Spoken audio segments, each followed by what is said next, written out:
Will study about net present value.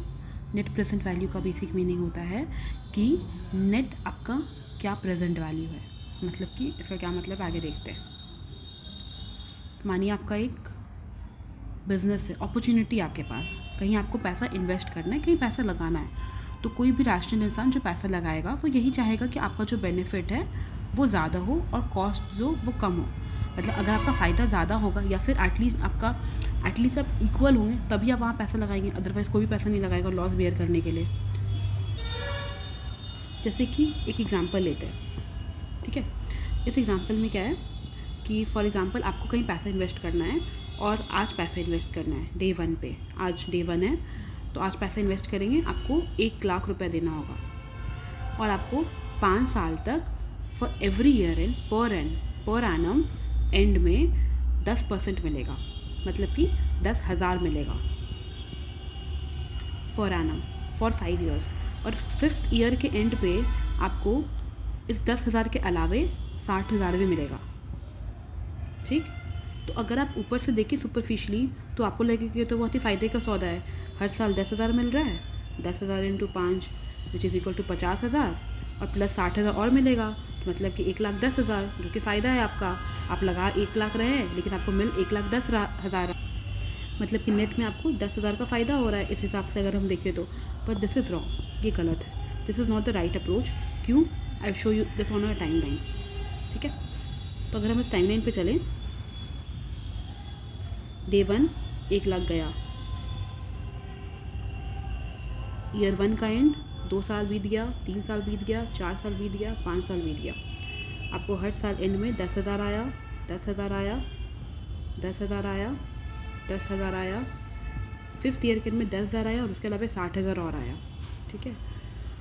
तो क्या होता है कि जो भी सामान आप आज ख़रीद पा रहे हैं, फॉर एग्ज़ाम्पल अगर आप आज दुकान में गए और आपने एक पार्ले-जी खरीदा और वो पार्ले-जी का बिस्किट है 10 रुपये का, तो अगर आप 5 साल बाद भी जब आप जाते हैं तो सेम पार्ले-जी आपको 10 रुपये का नहीं मिल रहा है, शायद उसका दाम 20 रुपये हो गया होगा या फिर शायद उसका दाम 15 रुपये हो गया होगा। क्यों? क्योंकि हमने एक बहुत ही बेसिक कॉन्सेप्ट पढ़ा है जिसको कहते हैं time value of money. Time has money, समय के साथ इन्फ्लेशन होता है और भी इफेक्ट्स आते हैं जिस वजह से पैसा का जो दाम है वो गिरता है। आपका परचेसिंग कैपेसिटी बदलता है, आप जो चीज़ आज ख़रीद पा रहे हैं 10 रुपये में, शायद आप 1 साल बाद वो सेम सामान 10 रुपये में नहीं खरीद सकते।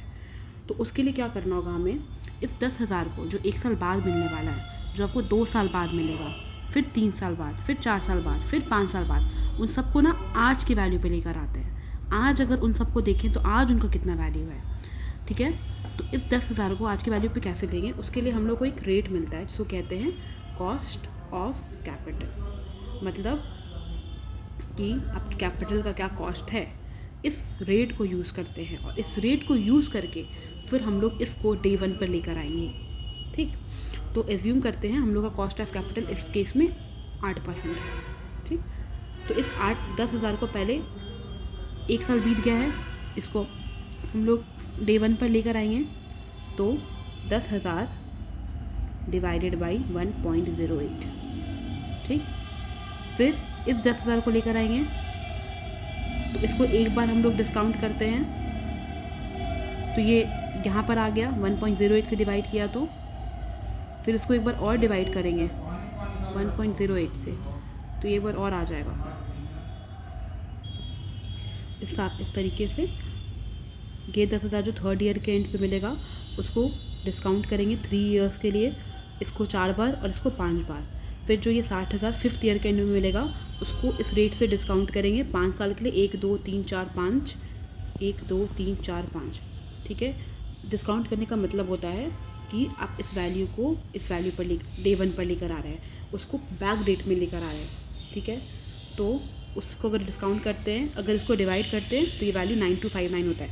मतलब कि जो 10,000 आपको 1 साल बाद मिलने वाला है उसका वैल्यू आज के दिन में 9,259 में है।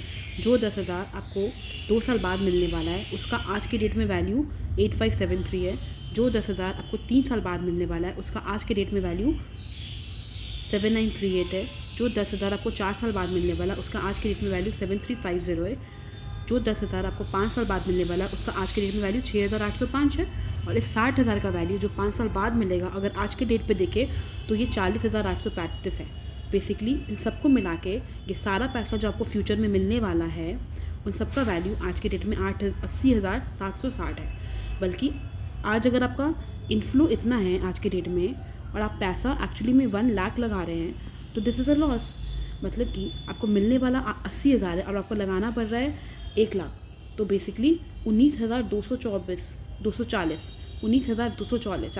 ये आपका NPV है, नेट प्रेजेंट वैल्यू। मतलब नेट इफेक्ट क्या है आपके प्रेजेंट वैल्यू का, जो इनफ्लो है आपका उसका नेट इफेक्ट क्या है आज के डेट में। अगर हम वैल्यू देखते हैं जो पैसा आपको मिलने वाला है माइनस जो पैसा आपका जाएगा तो वो क्या है, this is a negative figure. मतलब कि अगर हम प्रेजेंट वैल्यू देखते हैं, प्रेजेंट वैल्यू के टर्म्स में, मतलब आज के दिन में ये देखते हैं कि जो अगर आपका आउटफ्लो है, ठीक है, आउटफ्लो ज़्यादा है और इनफ्लो कम है, ठीक, आउटफ्लो ज़्यादा है और इनफ्लो कम है, मतलब जा ज़्यादा रहा है आ कम रहा है, तो ये तो आपका नेगेटिव है। कोई भी राशनल इंसान इस केस में नहीं इन्वेस्ट करेगा और इस केस में इन्वेस्ट करना भी नहीं चाहिए। इन्वेस्ट तभी करेगा इंसान जब एटलीस्ट आपका इक्वल टू हो या फिर ग्रेटर दैन हो, या फिर आपका ये 1 लाख हो या उससे ज़्यादा हो। टोटल इनफ्लो, टोटल पैसा अगर हम एक जगह इन्वेस्ट कर रहे हैं, उस इन्वेस्टमेंट से जो टोटल पैसा हमको आज के डेट पे आ रहा है वो टोटल पैसा मिलाकर आज के वैल्यू में 1 लाख या उससे ज़्यादा होगा तभी इन्वेस्ट करना है। NPV अगर पॉजिटिव है, NPV पॉजिटिव किस के में रहेगा, अगर आने वाला पैसा